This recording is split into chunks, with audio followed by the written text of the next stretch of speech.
Bienvenue dans cette nouvelle vidéo de Contre-champ politique.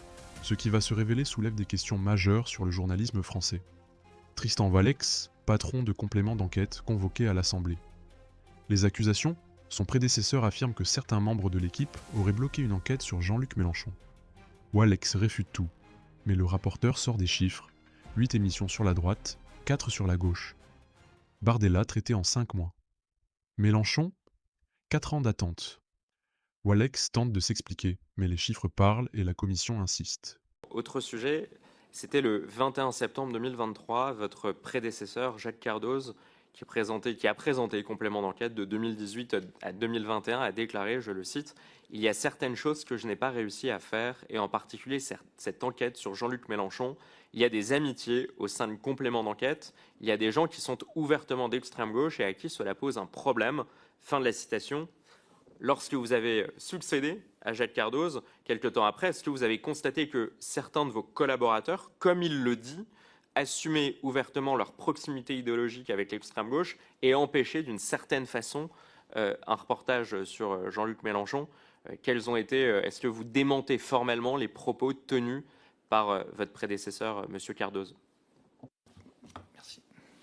Alors, je ne sais pas pourquoi Jacques Cardoz a dit ça. En tout cas, ce que je peux vous dire, c'est ce que j'ai vécu moi et je n'ai absolument pas constaté la même chose. D'ailleurs, ça tombait mal et vous l'avez dit, il a dit ça le 21 septembre 2023, Jacques Cardoz, et début octobre, nous avons justement diffusé un long reportage, enquête, consacré à Madame Sophia Chikirou, qui était directrice de communication de Jean-Luc Mélenchon, et je crois que dans ce reportage, même notre journaliste était traité d'égout par Jean-Luc Mélenchon, ce qui peut montrer l'absence totale de proximité entre les équipes de complément d'enquête et la France Insoumise. Voilà, ce reportage a été diffusé 10 jours après les propos de Jacques Cardoz. Et évidemment, vous savez qu'une investigation, ça dure de longs mois. Donc il était, je pense que depuis le début de l'année au moins, notre reporter travaillait sur ce reportage-là.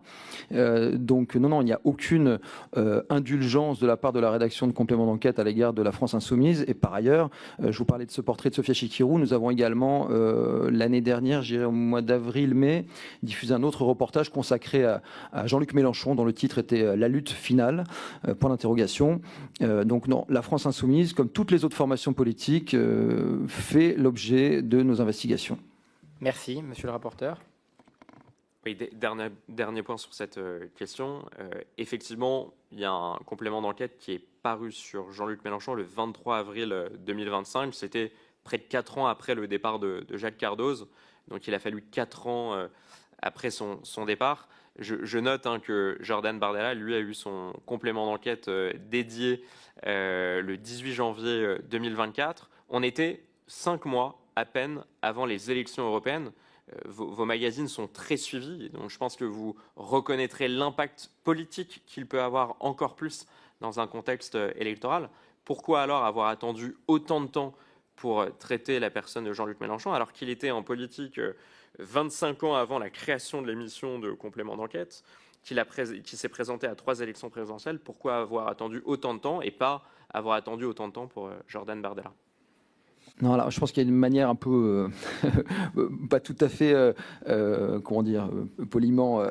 Si on reprend les choses de manière très factuelle, le reportage, par exemple, sur Madame Chikirou a été diffusé avant celui de Jordan Bardella. Donc, si vous étiez un rapporteur insoumis, peut-être vous me diriez, pourquoi vous avez fait Jordan Bardella après Madame Chikirou? Encore une fois, ce portrait de Sophia Chikirou s'intéressait à l'enquête sur les comptes de campagne de Jean-Luc Mélenchon, un dossier très sensible au sein de la France Insoumise.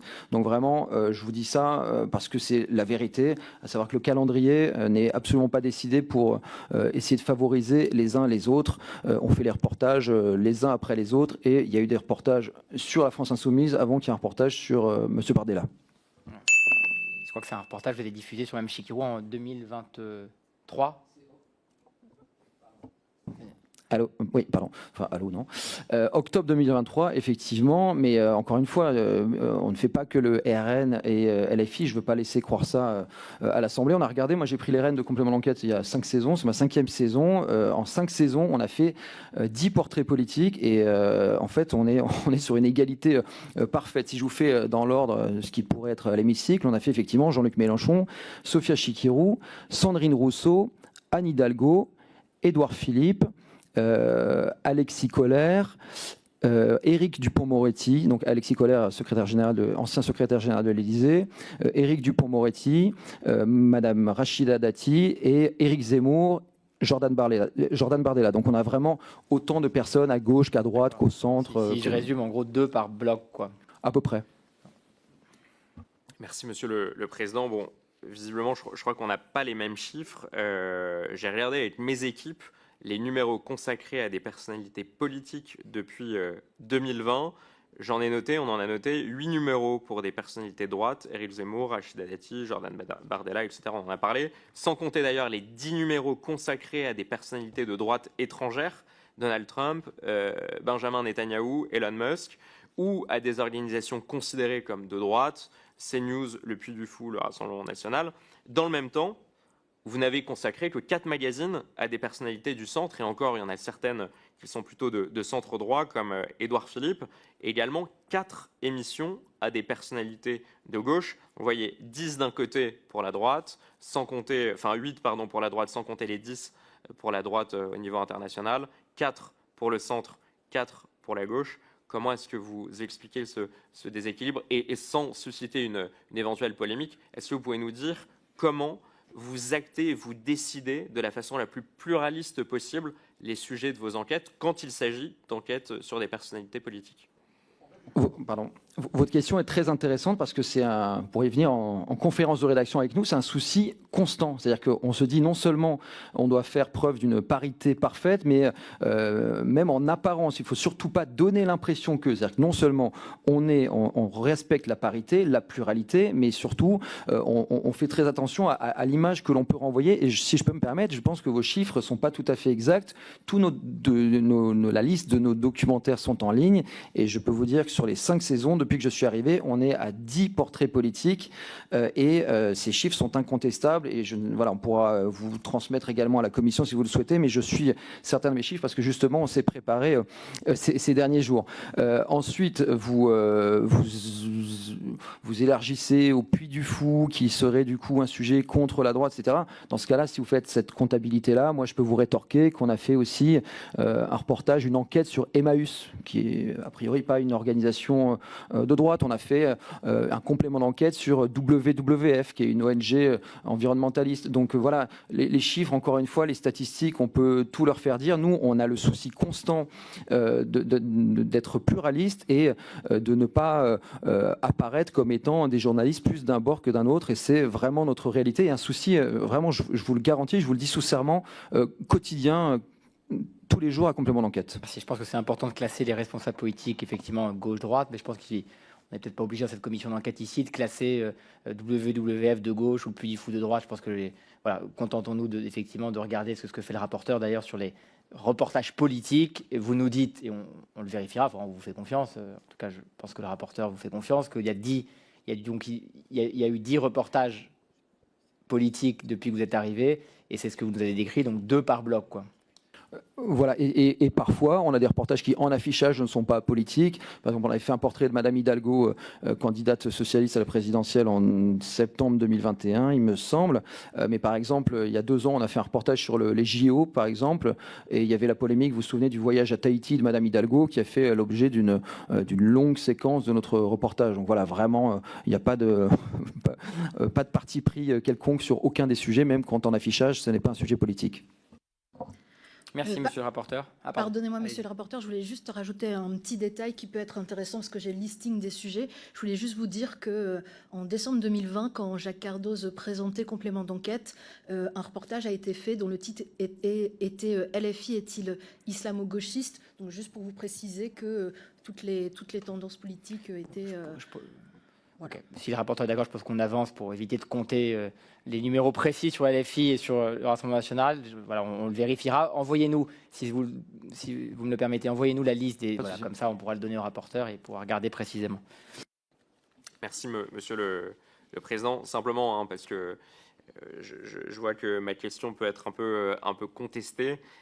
Vous me direz si j'ai tort, mais ça pourrait être par écrit, sur les personnalités politiques de droite qui ont été traitées, donc que je vous ai données. On a donc Anne Hidalgo, Jean-Luc Mélenchon, Sophia Chikirou, Sandrine Rousseau, 4 de gauche, c'est incontestable. Au centre, on a Édouard Philippe, Monsieur Dupond-Moretti, Alexis Collère, 3 du centre. Et à droite, là pareil, je pense que c'est incontestable, Éric Zemmour, Rachida Dati, Nicolas Sarkozy, Jordan Bardella, Monsieur Guerriau, le sénateur, Elon Musk, Netanyahou, Trump 3 fois.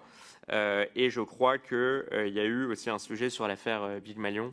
Bon, voilà, c'était aussi pour apporter un peu la transparence sur comment j'avais fait avec mon équipe les comptes sur ce classement. Et je vous laisse répondre. Allez-y, je vous en prie. Pour le coup, monsieur le rapporteur, avec tout le respect que je vous dois, vous avez parfois une manière de poser les questions en disant des choses pas tout à fait exactes. Par exemple, vous comptabilisez, vous dites qu'on a fait un reportage sur Joël Guerriau, de droite. Non, c'était un reportage sur des affaires de harcèlement au Sénat, et je pense que la plus grosse séquence, enfin à vérifier, je suis sous serment, donc je parle prudemment, mais une des principales séquences, on va dire, de ce reportage-là, c'était l'affaire Esther Benbassa, qui est une ancienne sénatrice Europe Écologie Les Verts. Donc, considérer qu'un reportage dans lequel on s'intéresse autant à des personnalités de gauche que de droite serait un sujet contre la droite, je pense que ce n'est pas tout à fait honnête et de bonne foi. C'est-à-dire qu'on fait attention à l'équilibre de nos portraits, de ce que l'on met à l'antenne sur une saison entière, sur plusieurs saisons, mais aussi à l'intérieur d'un reportage. Il n'était pas question, quand on a fait notre enquête sur le Sénat, de s'intéresser uniquement à des sénateurs de gauche ou de droite. Voilà, on a enquêté à droite et à gauche comme on le fait toujours.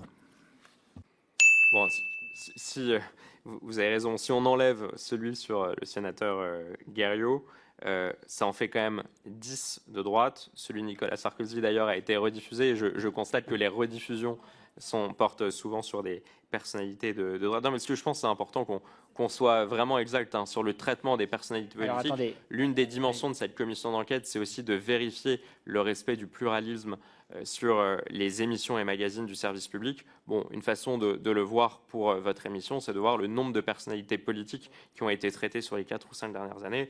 Personnalité de droite, je pense que c'est incontestable. Si on l'enlève, je le consens, ça en fait plus de 10. Du centre, ça en fait 3. Et de gauche, ça en fait 4. Alors allez-y. Voilà, mais vous pourrez nous répondre si vous voulez encore en complément. Non, je vais encore vous répondre, parce que si vous voulez, on peut les prendre un par un. Mais je vous ai pris l'exemple de Joël Guerriau, mais je pense que du Puy du Fou, on peut les prendre un par un, et à la fin, vous reverrez qu'on descendra et qu'on sera... D'accord. Mais typiquement, Nicolas Sarkozy, on n'a jamais fait de portrait de Nicolas Sarkozy. Je crois que vous devez confondre avec peut-être un sujet qu'on avait fait sur l'opération Mimi Marchand dans le cas de l'affaire libyenne, et une affaire judiciaire qui est aujourd'hui, dont l'instruction est terminée, concernant des suspicions de faux témoignages de Ziad Takieddine. Donc voilà, on n'est pas non plus sur un portrait de Nicolas Sarkozy. Dans ce cas-là, il faudrait aussi comptabiliser dans votre comptabilité très subjective le fait que l'on a traité de la polémique du voyage d'Anne Hidalgo à Tahiti, si vous voulez. Encore une fois, on pourrait reprendre, et vous nous disiez qu'on pouvait vous transmettre les documents, tout est en ligne, donc vous pouvez voir, vous pouvez même, la plupart de nos reportages sont encore en replay, donc vous pourrez regarder même à l'intérieur le contenu réel de ces reportages. Si le rapporteur est d'accord, je propose qu'on avance, et puis c'est important, peut-être vous ne l'avez pas dit, mais j'imagine que le journaliste d'investigation est basé donc sur de l'investigation.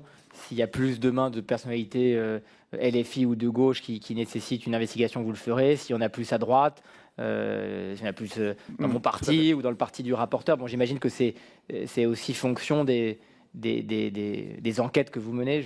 C'est pour essayer de comprendre que je pose cette question. C'est ça aussi qui est au-delà de compter les points. C'est le cas, mais justement, alors c'est sûr qu'aujourd'hui on est dans une séquence où il y a une poussée dans l'opinion et sur l'échiquier politique de la droite et de l'extrême droite, mais néanmoins on fait attention, on s'astreint à respecter une certaine forme d'équilibre, parce qu'il y a aussi des choses à investiguer du côté de l'opposition, de la gauche, y compris, il n'y a pas des gentils et des méchants. il y a même des ONG, ce sont des champs d'investigation. Et ça pourra peut-être éclairer un peu monsieur le reporter. On a, là j'ai la fiche concernant tous les invités qui sont venus dans les fauteuils rouges depuis septembre 2024. Alors on a 11 personnes de la société civile, 6 ministres et ensuite 9 politiques qui ne sont pas des ministres. Et on a eu 2 Rassemblement National, 2 LR, une ancienne PS, un non-inscrit ancien Renaissance, M. Houllier, une LFI et un ancien ministre UMP. Donc voilà, on a même dans les fauteuils rouges ou dans les séquences, on ne donne pas moins la parole à la droite ou à la gauche, on essaye de respecter autant que faire se peut le meilleur équilibre possible. Croyez-moi que c'est vraiment un souci constant, on a vraiment ça en tête.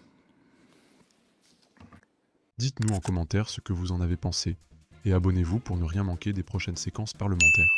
A très vite sur Contre-champ politique.